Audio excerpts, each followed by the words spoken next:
I'm Danielle Maestretti, the Utne Librarian, and this is Shelf Life. We'll start off this week with one of my favorite projects that any magazine we get does, and that is the Urbanite Project, which is put on every year by Urbanite, a really cool magazine from Baltimore. It's one of those just great city magazines that you wish your city had.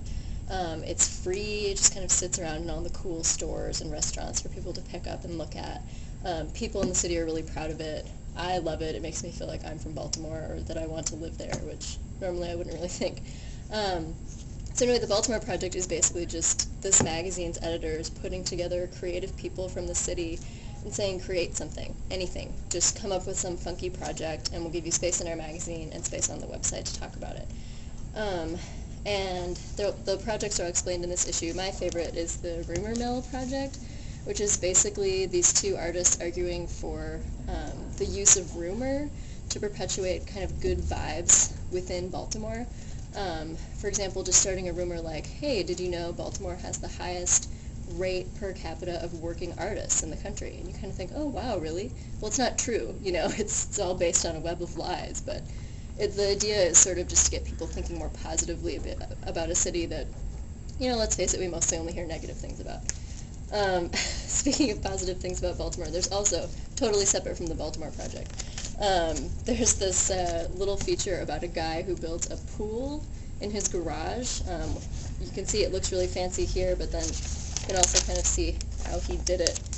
Just digging out this hole in his garage, and it's actually written by one of his neighbors who was like, what is this guy doing? He is building a pool in his garage. It is really interesting. And while we're on the subject of great ideas, I'll just quickly point out that High Country News, which I've talked about before, it's a magazine of Western politics and culture. They currently have their Innovators Idea issue out if you want to read about cool ideas from and about the West. So check that out too. We also got the new issue of Rad Dad, continuing with my weird fixation on radical parenting magazines. I really love this scene. It's put out by Tomas Moniz, who lives in Berkeley. And it's sort of just about his adventures as a radical parent. He doesn't sugarcoat it. You know, he has problems with his kids just like anybody else. This is a really great issue. He talks about going to Southeast Asia with his daughters and sort of their, you know, earnest young impressions of a different culture and a different language. A lot of really fun stories to share. There's also a couple of pieces by a queer couple sort of talking about how they wrestle with identity and gender and parenting all in one with their very young child. I think it's a 6-month-old. Really interesting reads. He gets a lot of really cool people to write for him, just share stories about parenting from a radical perspective. Really, really fun theme. Finally, as long as we're in smaller magazines, smaller format magazines, we just got this Biodiesel Smarter. I hadn't actually seen it before. It's the magazine for biodiesel enthusiasts. I think it's probably safe to say it's the only magazine for biodiesel enthusiasts.